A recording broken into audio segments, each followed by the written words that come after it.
Hello everyone. Today we're going to explore the genre of travel writing. On the Cambridge exam, travel writing comes up frequently. You'll be asked to read travel pieces as well as write your own travel pieces.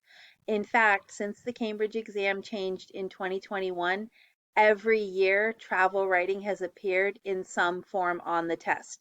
So this lesson is very important as we are going to learn the conventions of several different types of travel writing. Types of travel writing that we're exploring today are the newspaper travel article, the travel blog, the travel advertisement, and the travel log. Now, on your own piece of paper, please copy this graphic organizer. Graphic organizer is a type of Venn diagram. You will be exploring the unique characteristics of each type of travel writing in its own circle.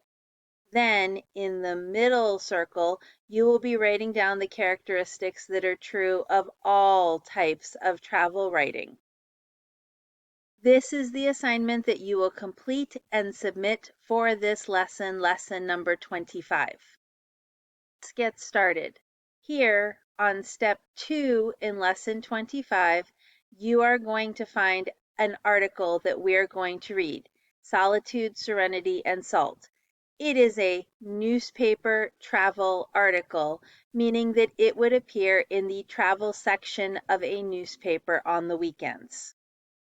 Look through this travel article together and try to find some of its characteristics. You can feel free to download the article and annotate it as you go. The article has a title, Solitude, Serenity, and Salt. It also, right here, has a subheading, It is now possible to sleep out in the stark white wilderness of Bolivia's Uyuni salt flats in a luxurious Airstream caravan. Then there's here, starting with a 4x4, there's a caption for a photo that would have appeared in the original text. The article itself starts here with, As I stepped out of the Toyota Land Cruiser, it felt like walking on shattered glass. Spinning around, all I could see was a white void stretching to the horizon, a surreal, almost lunar landscape. It struck me that this might be the closest the planet has to complete timeless nothingness. From pre-Incan peoples to the present day, humanity has made almost no impression on this endless expanse of white. In this paragraph, I notice a couple of things. First of all, white void describing the landscape. The landscape is also described as lunar or moon-like. Also, complete timeless nothingness to describe the landscape. Endless expanse of white to describe the landscape.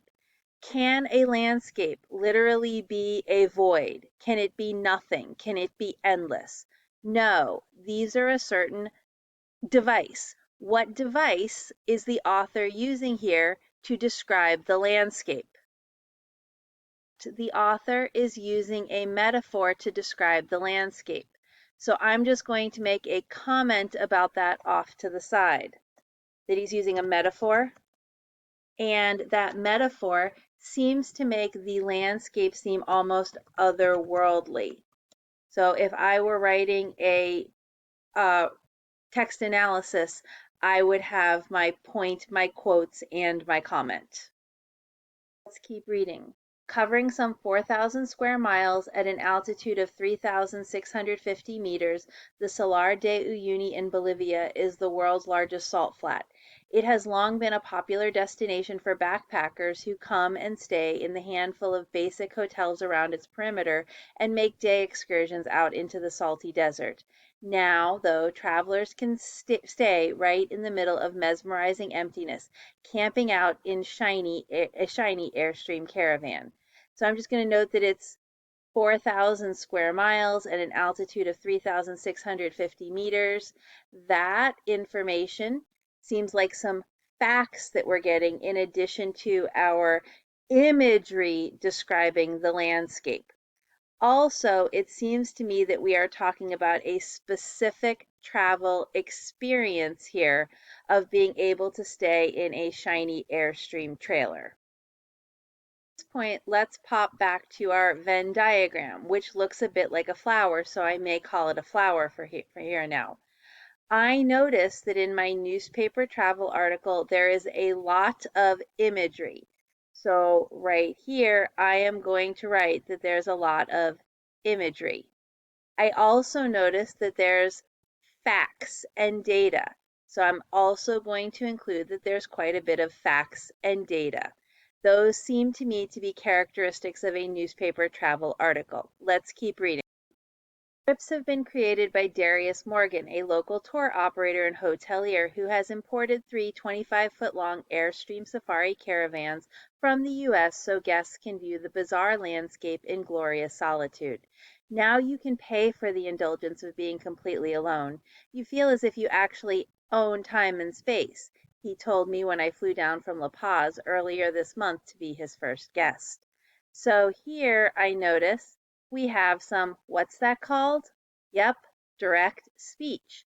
Maybe we should include that as a characteristic on our Venn diagram.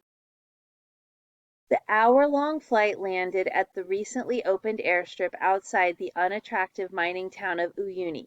A driver and guide were waiting and we set off in the Land Cruiser, quickly passing through the town of Colchani, a cluster of adobe houses where most of the salt gatherers who work in the desert live. Geological studies have found that the salt is up to 120 meters deep in places.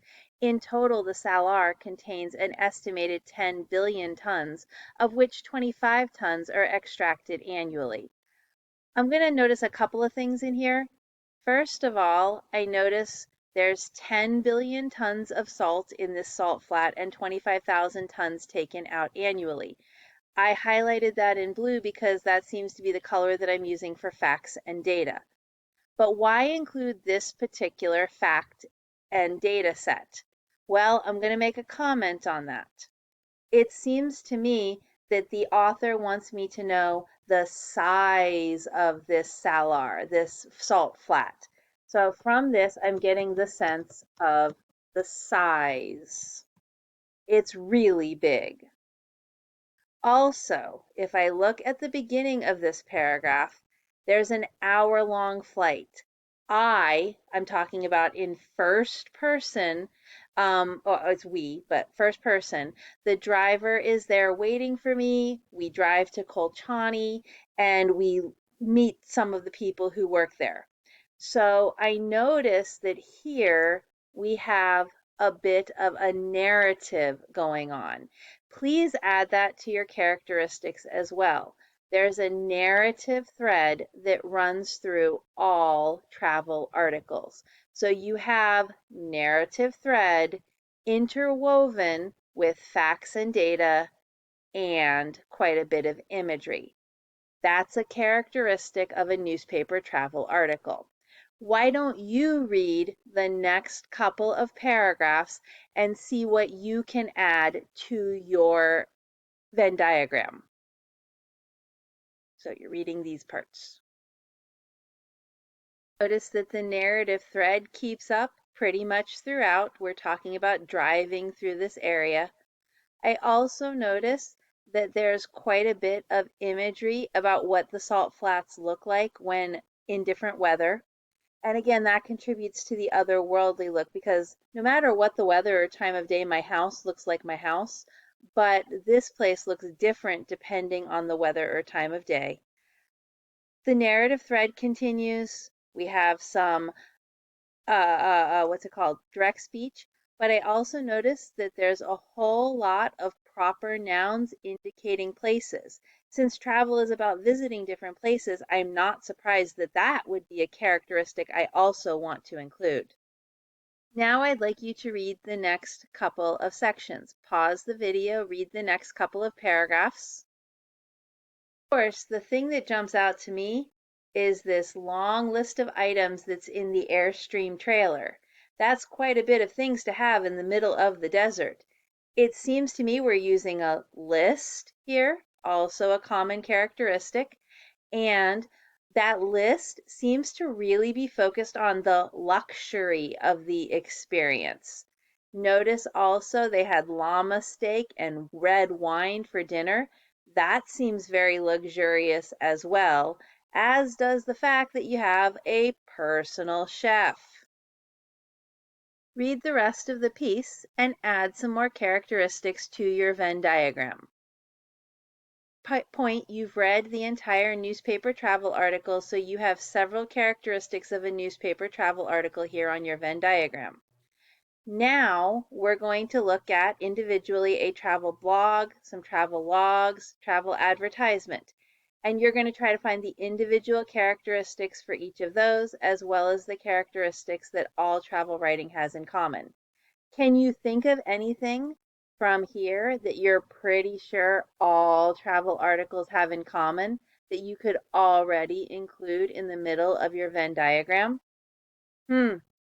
I think maybe all travel pieces have imagery in common. It's really important that you describe for the reader these places that they've never been to before but need to understand. Now I'm back on lesson 25.